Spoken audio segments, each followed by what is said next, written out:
하나님께서는 온 세상을 지으신 창조주이십니다. 믿으십니까? 아멘. 우리는 이 믿음 위에서 우리의 신앙을 시작합니다. 그래서 하나님을 창조주로 믿는 신앙은 우리가 생각하는 것보다 굉장히 본질적이고 중요합니다. 하나님의 이 창조주가 되시는 그 진리에서 파생된 그 결과는 무엇일까요? 어떤 결과가 나올까요? 그것은 모든 피조물이 하나님을 찬송하게 된다는 것입니다.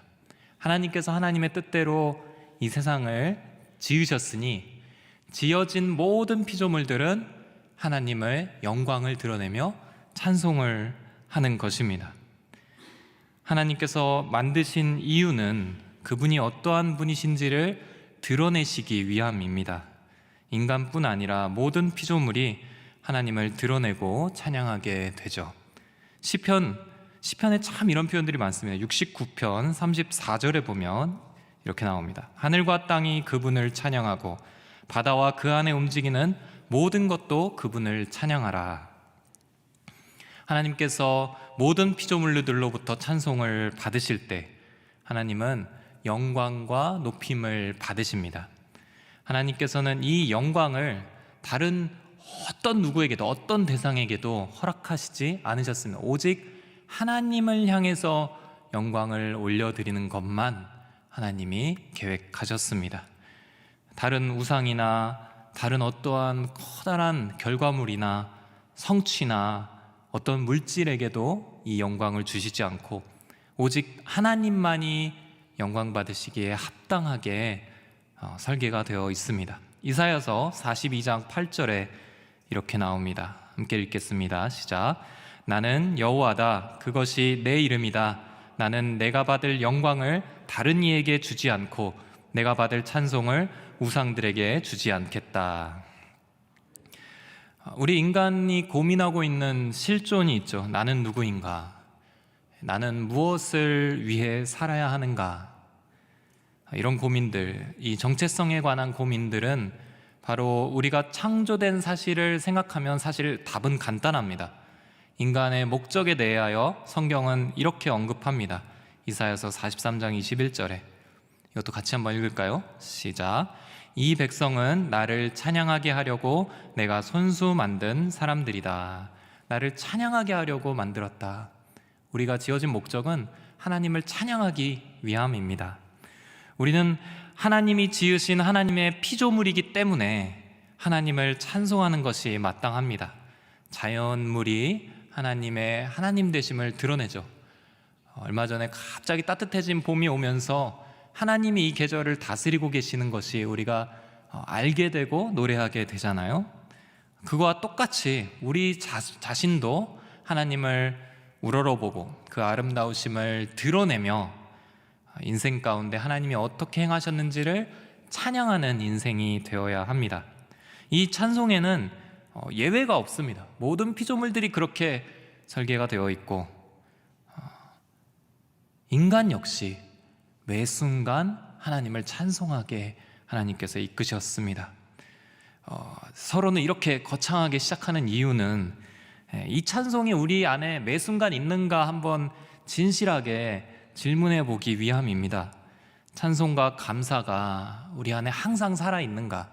하나님께서 그렇게 지으셨는데 이 땅의 모든 피조물과 우리 인간을 하나님을 찬송하고 영광을 받으실 만한 도구로 하나님께서 지으셨는데 우리는 매 순간 하나님을 찬송하고 있는가? 이 질문을 던져보고 싶었습니다. 우리가 기쁘고 즐거울 때 하나님을 찬양하는 것은 그렇게 어렵지는 않습니다. 그렇죠. 우리 안에 기쁨이 있고 감사가 있고 감사할 거리가 정말 있고 정말 오늘은 어느 날보다 은혜가 충만한 날일 때는 하나님을 찬송하는 것이 그렇게 어려운 일은 아닙니다. 그런데 문제는 우리가 고난 가운데 있을 때, 인생의 겨울이 찾아올 때 그 그늘 아래에서 우리가 보내고 있는데, 그 시간을 보내고 있는데 그것이 하나님의 뜻이 전혀 이해되지 않는 순간일 때 우리는 그 안에서도 찬양할 수 있을까? 찬양해야 되는가? 어떻게 찬양할 수 있을까? 오늘 저희들이 살펴보기를 원합니다. 이해할 수 없는 고난 중에 찬송하라. 오늘 이 제목을 함께 살필 때 하나님께서 이 문제를 얼마나 귀하게 다루고 계시는지 우리가 깨닫기를 소망합니다. 또 우리 안에서 멈추어 있던 찬송의 그 힘이 회복되는 시간이 되기를 축복합니다. 오늘 말씀은 사도 바울의 2차 전도 여행 중에 있던 일입니다. 이 2차 전도 여행은 그 주요 무대가 현재의 그리스 지역, 헬라 지방의 성경에 나오는 지명으로는 여러 도시들, 빌립보, 데살로니가, 고린도, 아테네 이런 지역들을 주요 무대로 합니다. 이 2차 전도 여행이 시작되는 부분을 살펴보는 것이 좀 중요할 것 같습니다. 어떻게 2차 전도 여행이 시작되었는가? 오늘은 좀 더 특별히 중요할 것 같아요. 왜냐하면 이 여행의 시작은 사람이 계획이 시작이 된 게 아니라 하나님께서 인도하셔서 시작된 여행인 것을 우리가 살펴보고 넘어가는 것이 중요하기 때문입니다. 바울은 이 사도행전 16장 초반에 현재 터키 지역에 머무르고 있습니다. 더베와 루스드라라는 현재의 터키 지역, 이제 그 바다를 건너가서 그리스 지역으로 건너가기 전에 지금 있습니다. 소아시아라고 불리는 이 아시아 지역에서 복음을 전하고 있던 바울 일행에게 하나님의 인도하심이 몇 차례 나타나게 됩니다. 사도행전 16장 6절에서 7절 제가 한번 읽어드리겠습니다. 성령께서 아시아 지방에 말씀 전하는 것을 막으셨기 때문에 바울과 그 일행은 부르기아와 갈라디아 지방을 거쳐 무시아 지방 가까이 이르러 비두니아로 들어가려고 했습니다. 그러나 예수의 영이 허락하지 않으셨습니다. 자, 성령께서 아시아 지방에 복음 전하는 걸 막으셨습니다. 그래서 바울은 이제 그 지역에서 막 이제 우왕좌왕하면서 다른 곳으로 옮겨지고 있던 것이죠. 그리고 가려고 했던 도시가 있었습니다. 비두니아라는 곳으로 들어가려고 했는데 그때 예수의 영이 허락하지 않으셨습니다. 아주 민감하게 지금 성령과 예수의 영의 인도하심을 받고 지금 방향이 수정되고 있는 것이죠. 이쪽으로 가려니까 막으시고 이쪽으로 가려니까 허락하지 않으시고 이 바울의 발걸음을 마침내 하나님께서 한 번 더 결정적으로 이렇게 방향을 이끌어 가십니다. 9절과 10절 말씀 한번 같이 읽어볼까요? 시작. 한밤중에 바울은 마케도니아 사람이 서서 마케도니아로 와서 우리를 도와주시오 라고 간청하는 환상을 보았습니다. 바울이 이 환상을 본 후에 우리는 그들에게 복음을 전파하라고 하나님께서 부르셨다고 확신하고 즉시 마케도니아로 떠날 준비를 했습니다. 이 밤중에 환상까지 나타난 것이죠. 이제 마케도니아 현재 그리스 지역으로 이제 건너오라 이 사인을 받습니다. 그래서 바울 일행은 너무도 확실하게 확신을 갖고 하나님께서 부르셨다는 그 인도하심에 따라서 이동을 하게 됩니다. 2번에 걸쳐서 막으시고 환상을 보여주셔서 방향을 인도하신 그 하나님의 인도하심에 기대를 걸고 이제 바울 일행은 바다를 건너갑니다. 빌립보라는 도시를 가게 돼요. 거기 그 안에서 가장 처음 가는 도시였습니다. 그곳에서 안식일을 맞이하게 됩니다. 바울 일행은 기도할 장소를 찾아서 강가로 나갔는데 그곳에서도 하나님의 인도하심을 경험합니다. 두아디라시에서 온 자주색 옷감 장수 루디아라는 여인이 이 바울 일행을 만나서 바울의 전도를 받게 되는 것이죠. 그리고 그 전도를 받아들이게 됩니다. 그래서 그녀와 그녀의 가족들이 그리스도인이 되고 세례를 받게 됩니다. 바울 일행을 초청해서 우리 집에서 주무시지요 하고 재워주기까지 합니다. 이 바울 일행은 지금까지 이제 완전히 순풍을 타고 전도 여행의 일정 중에 있었습니다. 그런데 얼마 안 가서 곧 오늘의 사건이 발생하게 되는 것이죠. 얼마 후에 기도하는 곳으로 가다가 한 여인을 만나게 됩니다. 근데 이 여인이 조금 이상한 여인입니다. 귀신이 들려서 사람들에게 점을 쳐주면서 주인에게 큰 돈을 벌어다 주는 여인이었던 것입니다. 이 여인은 바울 일행을 보자마자 이렇게 소리칩니다. 이 사람들은 지극히 높으신 하나님의 종들로 당신들에게 구원의 길을 전하고 있다. 뭐 틀린 말은 아니죠. 지극히 높으신 하나님의 종들로 당신들에게 구원의 길을 전하고 있다. 근데 이 말을 하는 의도는 결코 선하지 않았습니다. 사람들은 이 말에 의하여 바울 일행을 주목하게 되었고, 바울이 기도하고 전도하고 사역하는데 큰 방해가 되었던 것입니다. 사탄의 역사로 이제 방해가 된 거죠. 이 일들이 며칠이고 수차례 바울이 그곳을 지나갈 때마다 계속해서 일어납니다. 바울이 너무나 괴로웠고 힘들었습니다. 그래서 참다 못해 이 귀신을 예수의 이름으로 내어 쫓습니다. 예수의 이름으로 명한다. 당장 그 아이에게서 나오라. 이렇게 명령하자 귀신이 즉시 나가고 여인의 정신이 돌아오게 됩니다. 할렐루야 우리가 외치면서 이렇게 박수를 쳐야 될 것 같은데 이 결과가 사실 좋은 결과가 나오지가 않습니다. 이 여종의 주인이 자신의 돈줄이 끊어진 것을 알게 되죠. 이제 더 이상 점을 칠 수가 없는 거예요. 점을 쳐갖고 아주 큰 돈을 벌었는데 이제 이 여인은 아주 평범한 그냥 일반적인 그냥 정신이 멀쩡한 사람으로 돌아와 있었던 겁니다. 이것을 알고 바울 일행을 붙잡아 고소하게 됩니다. 아주 터무니없는 근거로 고소하죠. 이 사람들은 유대 사람들로 소동을 일으켰다. 우리가 받을 수 없는 풍습을 전한다. 억울한 누명을 씌워서 공격을 하게 됩니다. 주변에 있던 모든 사람들이 가세해서 바울 일행을 붙잡고 로마 관리에게 넘겨버리죠. 로마 관리들은 이 사실이 좀 귀찮았던 거예요. 그래서 제대로 재판도 하기도 전에 그냥 먼저 매질을 해서 옥에 가두라고 명령을 하게 됩니다. 당시에는 이제 재판을 하기 전에 뭐 무죄로 추정되고 뭐 사복을 입고 뭐 잘 신변을 보호받아서 재판을 받고 이런 제도가 없었습니다. 오히려 잡혀왔으면 그것을 범죄자 취급을 하며 먼저 매질을 하여 두려움을 느끼게 만드는 것이 예사였던 것이죠. 갑자기 바울과 실라가 엄청난 매질을 당합니다. 그리고 옥에 갇히게 됩니다. 22절에서 24절까지 어떤 일들을 당하는지 한번 읽어보도록 하겠습니다. 시작. 모여있던 사람들도 가세해 바울과 실라를 공격하자 로마 관리들은 그들의 옷을 벗기고 매질하라고 명령했습니다. 관리들은 그들을 심하게 때린 뒤 감옥에 던져놓고는 간수에게 그들을 단단히 지키라고 명령했습니다.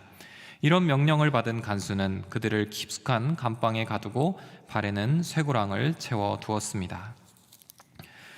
정신을 차리고 보니까 매질을 수없이 당하고 있었던 거죠.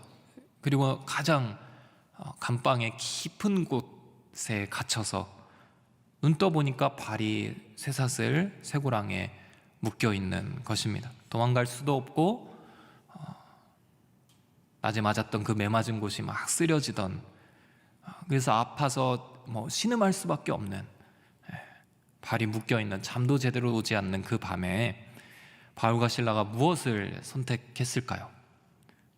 그들은 기도하고 찬송을 부릅니다. 놀랍죠? 25절 함께 읽겠습니다. 시작. 한밤중쯤 됐을 때 바울과 실라가 기도하며 하나님께 찬송을 부르자 다른 죄수들이 귀 기울여 듣고 있었습니다. 이 기도가 무엇인지 오늘 살피기를 원합니다. 이 기도가 무엇일까? 이 찬송은 어떤 찬송이었을까? 어떤 가사가 있었을까? 그들이 찬송할 수 있었던 힘은 도대체 어디에서 나오는 것일까? 분명히 하나님의 인도하심을 받고 바다를 건너 그 땅에 왔습니다. 그리고 하나님의 인도하심 속에서 전도의 열매, 사역의 열매도 분명하게 있었습니다. 분명한 인도하심 가운데 있다 확신하며 그 귀신에 묶여있던 그 여인의 영혼을 해방시켜 주었습니다. 그런데 그 결과가 너무도 혹독하게 그들에게 닥쳐온 그날 밤에 그들이 기도하고 찬송했던 그 제목은, 그 비결은 무엇이었을까? 오늘 두 가지로 살펴보기를 원합니다. 첫째로는 하나님의 주권과 위엄으로 인하여 찬송할 수 있었던 것입니다. 하나님의 주권과 위엄. 이해할 수 없는 고난이 우리 안에 찾아올 때에 사실 우리가 할 수 있는 것은 많지 않습니다. 두 가지입니다. 하나님을 신뢰하거나 하나님을 부인하거나. 이해할 수 없는 고난 앞에서 눈앞이 캄캄한 순간으로 딱 갇혀질 때 우리는 두 가지밖에 할 수가 없습니다. 하나님을 신뢰하거나 부인하거나. 그러면 하나님을 신뢰해야 되는데, 그러려면 무언가 붙잡을 수 있는 것이 있어야 신뢰할 수 있는데, 그때 붙잡을 수 있는 것이 바로 하나님의 주권과 위엄입니다. 하나님의 주권과 위엄은 변치 않는, 불변하는 하나님의 기본적인 성품입니다. 하나님께서는 이 땅을 다스리시고 동시에 내 삶을 통치하십니다. 세계 역사를 다스리시고 지금까지 이끌어 오신 것뿐만 아니라 내 삶 전체를 통째로 다스리시면서 인도하시는 분이십니다. 그런데 인도하시면서 띄엄띄엄 와서 간섭하시는 정도가 아니라 매 순간 1분 1초도 빠짐없이 내 삶에 다스림과 돌보심을 허락하시는, 나와 함께 하시는 하나님이 바로 우리 하나님의 주권입니다. 내 인생을 다스리시되 한치의 실수도 없이 분명하게 함께 하시는 통치자, 그것이 바로 하나님입니다. 그 주권의 하나님을 바라보는 것이 이 이해할 수 없는 고난을 넘어가는 큰 힘이 됩니다. 하나님의 사랑과 함께 하심, 그 위로, 그것을 묵상하기 전에 우리가 먼저 바라보아야 하는 것은 이 하나님의 주권입니다. 이때의 이 고난보다 더 크신 하나님을 우리가 발견할 수 있게 되기 때문입니다. 이 사실이 믿어지면 사실 그 믿음의 게임은 끝이 납니다. 하나님의 주권이 보이는 순간 우리는 가장 깊은 어둠에서 헤쳐나올 수 있습니다. 먼저는 하나님의 주권을 선포할 때 우리 안에 두려움 대신 평강이 임합니다. 우리는 고난 앞에서 두려움을 경험합니다. 고난 자체가 우리가 다룰 수 있는 것이 아니기 때문이죠. 우리가 다룰 수 있다면 그것은 고난이 아닐 겁니다. 그러나 언제나 고난은 우리의 능력을 벗어난 것으로 찾아옵니다. 뜻하지 않은 어떤 질병이 우리 안에 찾아왔을 때 우리는 두려움을 경험합니다. 감기 걸려서 두려워하시는 분들은 많지 않습니다.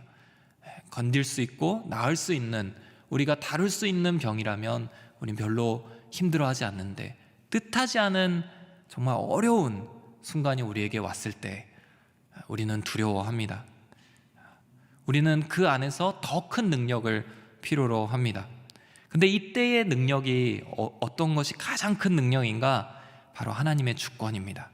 이 하나님의 주권은 우리가 두려움을 넘어서 평강으로 향할 수 있는 열쇠가 됩니다. 그 평강은 아주 흔들리지 않는 든든한 산 같은 평화입니다. 저는 여러분들이 하나님의 주권을 바라보심으로써 그 든든한 산 같은 평강을 경험하시게 되기를 주의 이름으로 축원합니다. 시편에 이것을 똑같이 경험한 분이 계셨어요. 이렇게 썼습니다. 시편 125편 1절 말씀에, 여호와를 의지하는 사람들은 흔들리지 않고 영원히 든든해 시온산과 같을 것입니다. 흔들리지 않는 든든한 거대한 산과 같이 하나님을 의지하고 있는 자가 지니는 평강이 이러합니다.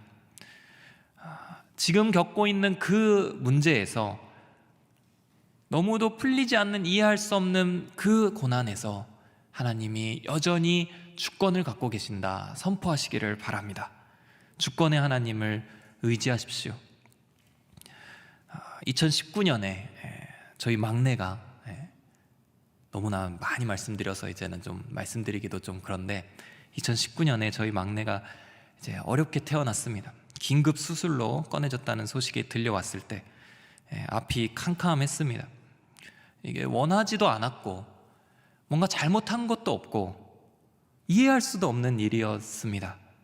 아이는 심폐소생을 거쳐서 신생아 중환자실에서 가장 성능이 좋은 인큐베이터에 눕혀지고, 그리고 매일매일 사투를 벌이며 몇 달을 보냈습니다. 매일이 전쟁이었어요. 혈관이 터지고 수치가 떨어지고 감염이 나타나고 부작용이 생기고 생명이 오가는 경계를 정신없이 넘나들었습니다. 한 며칠 동안은 아예 아무 생각이 없었습니다. 저는 되게 차분해지더라고요. 그 순간에 머리가 멍해지면서 그냥 할 거 하는 스타일이었던 것 같습니다. 근데 그 며칠 동안 진짜 정신이 없었어요.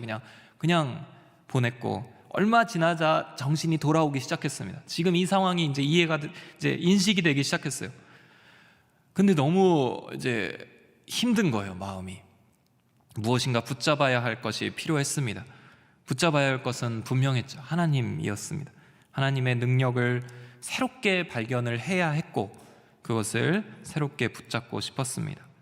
그때에 저희 이제 매일매일 이제 그 아이를 담당하시면서 면회하는 저를 만나서 이야기를 해주셨던 의사 선생님이 계셨습니다.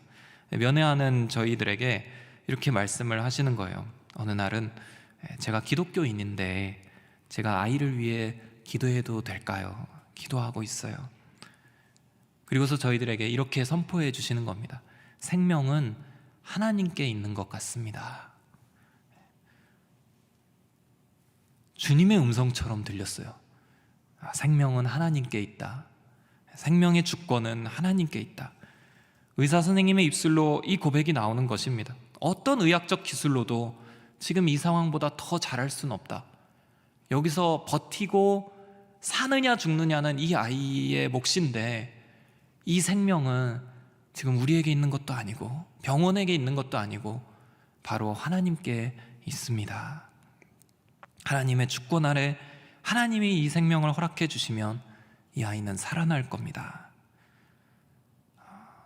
그때에 제가 이 믿음의 한 고비를 넘어갔던 기억이 있습니다.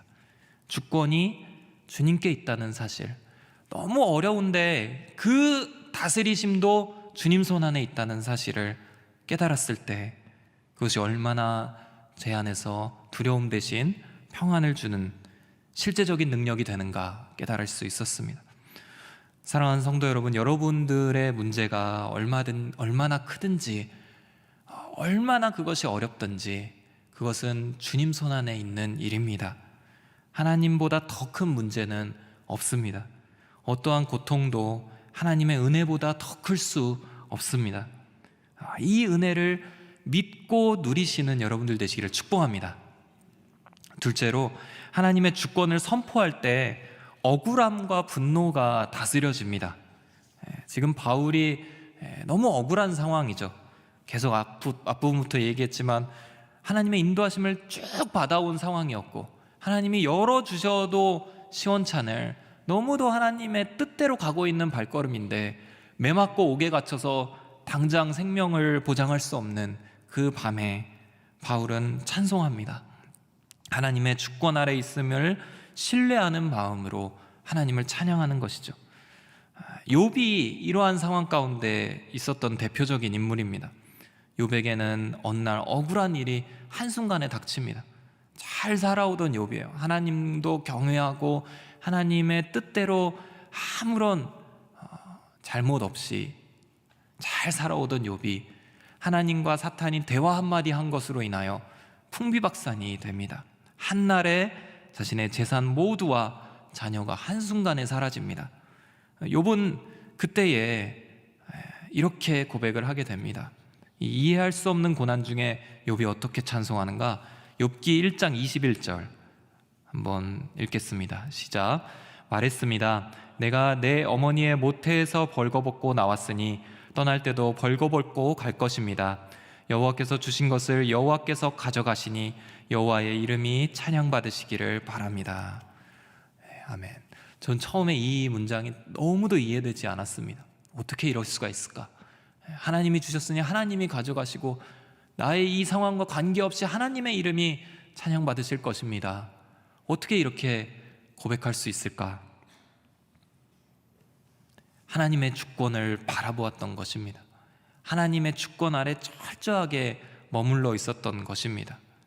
우리가 무엇을 먼저 새롭게 해야 하는가? 하나님을 의지하고 하나님의 사랑을 경험하고 하나님을 바라보고 모든 것 이전에 이 문제에 다스리시는 주관자는 누구인가? 이 질문에 답을 해야 합니다. 그리고 하나님의 주권을 바라보는 믿음의 훈련을 계속 해 나가야 합니다. 매 순간 나와 내 자신의 문제에만 파묻혀 있지 않으시기를 바랍니다. 오히려 그 상황을 능히 다스리시는 주관자, 그것을 심판해 내실 권능자 하나님을 바라보십시오. 그리고 그분의 위엄을 자랑스럽게 선포하십시오. 여러분의 믿음이 견뎌낼 수 있는 힘을 얻게 될 것입니다. 둘째로 하나님의 사랑과 구원으로 인하여 찬송할 수 있었습니다. 바울의 찬송 안에는 이 하나님의 사랑과 자비를 향한 신뢰가 있었습니다.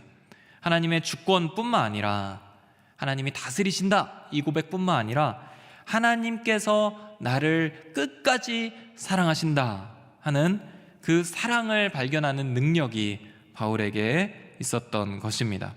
하나님께서는 그분의 주권을 발견할 수 있는 것뿐만 아니라 그분의 사랑을 새롭게 알아갈 수 있는 문을 고난 중에도 우리에게 열어주십니다. 고난 중에 우리는 다 닫혀 있는 것 같지만, 캄캄한 어둠인 것 같지만 하나님을 바라볼 수 있는 길이 활짝 열려 있습니다. 그것이 하나님의 은혜입니다. 고난 속에는 항상 이 은혜가 있습니다. 먼저 하나님의 사랑을 기억할 때 하나님의 영광을 발견하게 됩니다. 하나님의 사랑을 기억해낼 때 하나님의 영광을 더 발견하게 됩니다. 바울의 특징적인 신앙은 무엇이냐? 그의 평생을 통한 그의 신앙의 색깔 중에 가장 특징적인 건 무엇인가? 자신의 구원을 기억했다는 것입니다. 자신이 어떠한 구원을 받았는지를 바울은 잊지 않고 있었습니다. 그가 사역자가 되고 선교사가 되고 많은 열매를 거두고 여러 이슈들의 기도와 여러 사명에 붙잡혀 있었지만 그는 가장 먼저 예수 그리스도가 어떻게 나를 구원하셨는지, 내가 어떠한 죄인이었는지 그것을 잊지 않고 있었습니다. 그것을 기억할 때 바울은 모든 회복의 은혜를 그 안에서 경험했습니다. 하나님의 영광은 우리가 구원의 안경을 통하여 볼 때 가장 빛납니다. 하나님의 영광은 우리가 어떻게 구원을 받았는가 그 구원을 통하여 볼 때 우리가 가장 잘 볼 수 있게 됩니다. 하나님은 어느 순간 우리를 통해 이름이 높아지시는가? 죄인인 우리를 참으심으로 구원해 주신 것을 우리가 높이는 순간 하나님의 영광이 가장 하나님답게 드러납니다. 사도 바울은 그 고백을 평생 잊지 않았습니다. 그가 말년에 썼던, 디모데에게 썼던 편지에서 그는 이렇게 고백합니다. 디모데전서 1장 15절에서 17절. 이제 사도 바울의 후반기, 완전 말기에 썼던 편지입니다. 바울의 고백입니다. 이 말씀은 믿을 만한 것이요 또한 모든 사람이 받을 만한 말씀이다. 곧 그리스도 예수께서 죄인을 구원하시려고 세상에 오셨다는 것이다. 죄인 가운데 내가 가장 악한 사람이다. 그러나 내가 긍휼히 여김을 받은 까닭은 그리스도 예수께서 내게 먼저 끝없이 인내를 보이심으로써 앞으로 주를 믿어 영생을 얻을 사람들의 본보기로 삼으려던 것이었다. 영원하신 왕 곧 없어지지 않고 보이지 않으시는 오직 한 분 하나님께 존귀와 영광이 영원토록 있기를 빈다. 아멘. 우리가 천국에서 부를 노래가 있다면 그 노래 가사에는 분명히 이 가사가 있을 겁니다. 구원하심이 보좌에 앉으신 우리 하나님과 어린 양께 있도다. 우리 하나님의 영광을 바라보면서 이 하나님의 전능하심과 하나님의 광대하심과 하나님의 그 높으신 위엄을 찬송하지만 우리의 찬송의 가장 클라이막스의 가사는 이 구원일 겁니다. 십자가의 구원. 구원하심이 우리 하나님과 그 어린 양, 그 아들 예수 그리스도에게 있습니다. 이 찬송의 가사를 우리는 끝없이 찬송하고 있을 것입니다. 근데 이 찬송이 온전해지는 이 땅에서의 삶의 순간이 있는데 그것이 바로 고난 중에 있는 것입니다.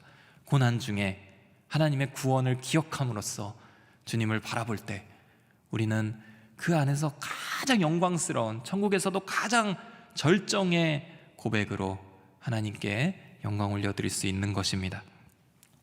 또한 하나님의 사랑을 바라볼 때 믿음이 이제 확신으로 변화되게 됩니다. 이 고난 중에 찬송할 때 어떤 변화가 있는가? 믿음이 견고해지는 변화가 있습니다. 여러분들 찬송을 많이 하십시오. 고난 중에 있을 때 찬송을 많이 하세요. 그 안에서 믿음이 더욱더 뿌리내려집니다. 믿음이 달라지는 시간입니다. 고난은 하나님의 사랑을 가장 절실하게 확인할 수 있는 시간이기 때문입니다. 이것이 흔들려야 확인이 됩니다. 내가 붙잡고 있는 것이 무엇인지 다 털어놔봐야, 다 끊어져 봐야 안 끊어지는 게 무엇인지 알게 됩니다. 고난이 오면 우리를 붙잡고 있는 헛된 소망들이 다 불타 없어지게 됩니다. 그 불순물들이 다 떨어져 나갈 때 우리를 진정으로 붙잡고 있는 것이 무엇인지 확인할 수 있게 됩니다. 아무리 흔들고 흔들려도, 끊어내려고 해도 요동을 쳐도 변치 않고 우리를 붙잡고 있는 것이 무엇인지 확인할 수 있게 되는데, 그것이 바로 예수 그리스도의 사랑입니다. 그날 저녁 바울은 어떤 찬양을 했을까? 하나님의 존귀와 위엄을 찬양했을 것입니다. 하나님의 주권을 천사들처럼 그 안에서 찬송했을 것입니다. 그리고 더 깊이 나아가 하나님의 사랑을 찬송했을 것입니다. 자신을 어떻게 구원하셨는지를 노래하며 하나님 예수 그리스도의 그 고난과 그 십자가의 사랑을 노래했을 것입니다. 그리고 마침내 이 사랑이 결코 이 시간에도 끊어지지 않는다는 것을 믿음으로 고백했을 것입니다.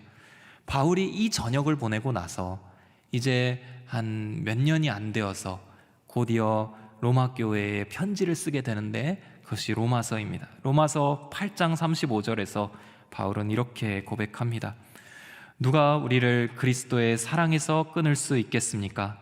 환난이나 공고나 핍박이나 배고픔이나 헐벗음이나 위험이나 칼이겠습니까? 저는 여기에서 위험이나 칼 생각하면 이 감옥이 생각이 납니다. 바울은 경험했던 겁니다. 누가 끊을 수 있겠습니까? 이것이 와도 우리를 끊을 수 없습니다. 이제 지금 우리는 사순절을 보내고 있습니다. 예수 그리스도의 고난과 또 십자가의 은혜와 또 여러 가지 내 안에서의 회개의 시간들을 우리가 보내면서 이제 사순절 중반부를 벌써 이제 지나왔고요.